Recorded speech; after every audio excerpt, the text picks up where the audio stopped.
The world is watching as a deadly power struggle unfolds between rival military factions in Sudan. I strongly condemn the outbreak of fighting that is taking place in Sudan. It's a fragile situation. The country is in a strategic location, bordering the Red Sea, the Sahel, and the Horn of Africa. And the conflict could destabilize an already volatile region.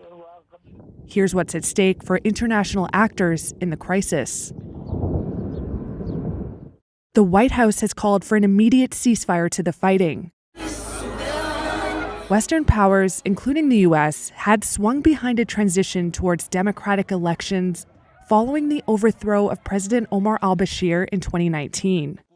After a military coup in 2021, they suspended financial support and backed a plan for a new transition and a civilian government. Thank you very much.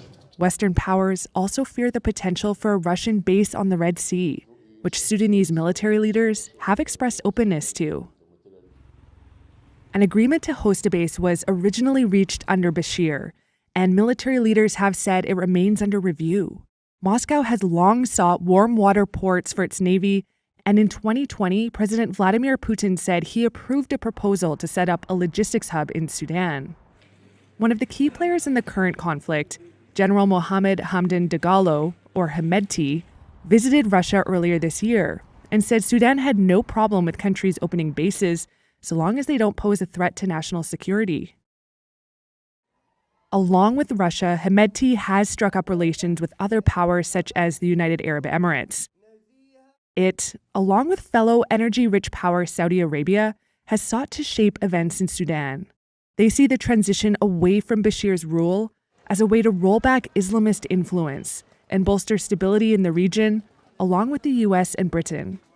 Meanwhile, change-averse Egypt is the most important backer of Sudan's armed forces and Army Chief General Abdel Fattah al-Burhan, another key player in the current conflict.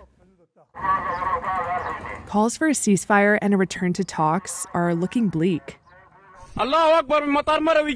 The possibility of protracted fighting increases the risk for civil war and complicates an already long-running economic crisis, as well as humanitarian needs in Sudan.